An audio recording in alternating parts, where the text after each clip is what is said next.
is an honor. I just want to assure Chris that I'm wearing underwear. It is my own. This can't be a standard book review because I don't have enough time for that. But I do want to pick up on one very significant idea from the novel and tell you something about that. Chris Bohjalian's novel is romance, epic, and tragedy, combined in a huge canvas stretching from Aleppo, Syria in 1915 to Bronxville, New York in 2012.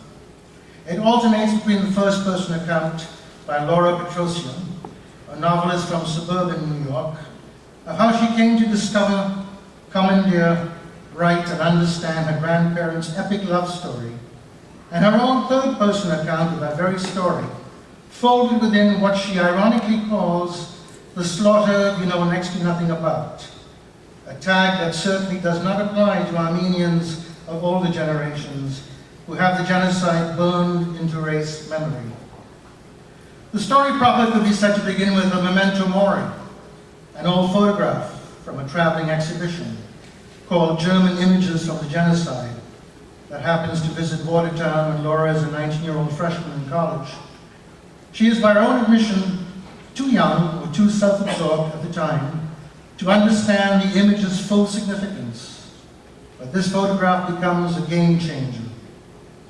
Up to this point, she has not thought deeply about her Armenian heritage, though she flashes back to her grandparents' house, nicknamed the Ottoman Annex, filled with hookah pipes, plush, oriental carpets, thick leather books, the enveloping aroma of cooked lamb and mint, her grandfather's playing Armenian folk songs like a madman on his oud, her aunt's exotic belly dancing.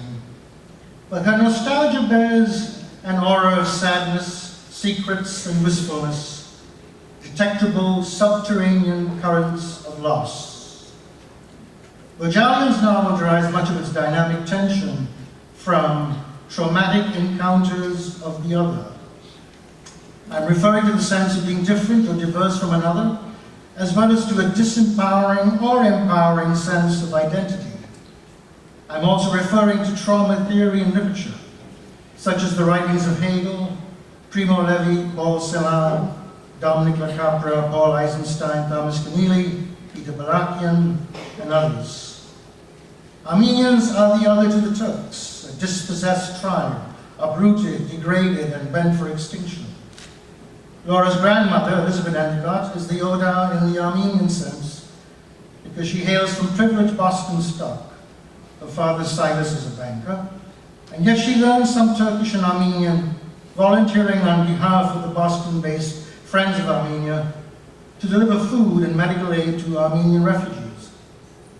She experiences her first dramatic encounter when she sees what appears to be a staggering column of naked old women who look African, but who are really Armenians, infested with vermin, plagued with hunger, thirst, gaping wounds, and indelible memories of the slaughterhouse that is Turkey in 1915.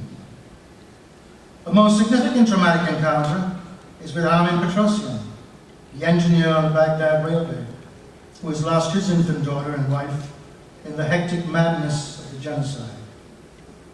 Armin Petrosian is himself a personification of the other, being an Armenian who is victimized by the obsessive notions of Ottoman nationalism and by his inability to relate his personal life story in letters to Elizabeth in a way that will make sense to her. Anxiety, as Laura notes, is part of his muscle memory. Refusing to remain a bystander or die as a sheep, he leaves Aleppo to join the British Army in Egypt after exacting revenge against Nazimi, the predatory Turk in Harput he mistakenly believed would protect his family.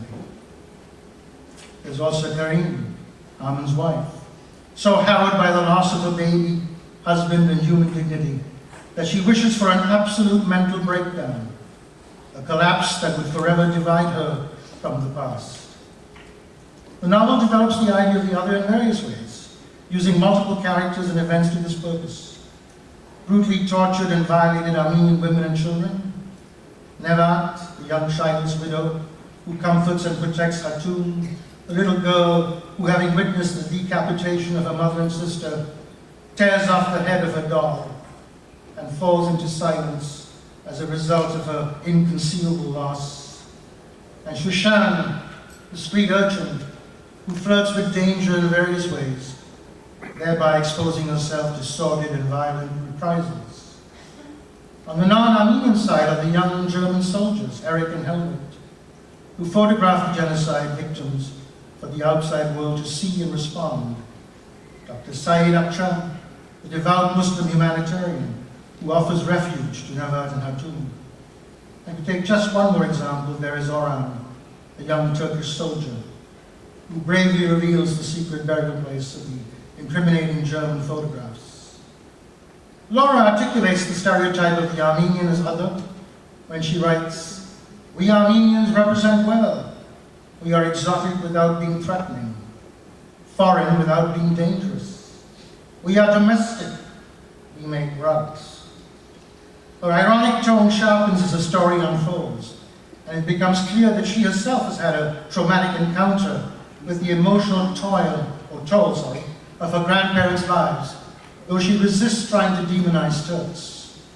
A story within a story becomes, in effect, a case of making public a searing, haunting private literature, and doing this with moral authority.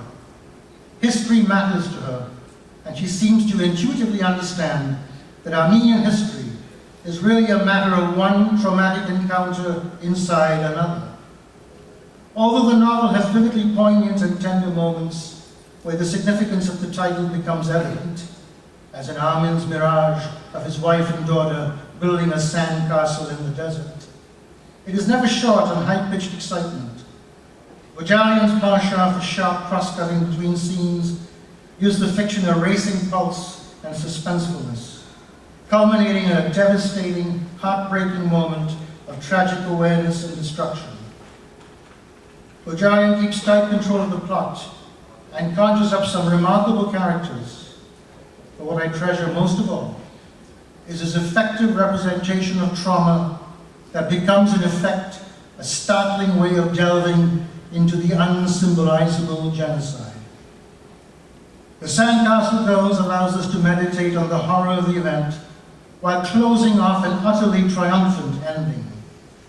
It makes explicit the historical trauma of the Armenian genocide, while also underlining the structural trauma of our own being, the inexplicable chaos and evil that define our world, that leave a tangible garot, or longing for love, and that compel us to bury certain secrets for generations out of this feeling of loss. But we are still the mountain.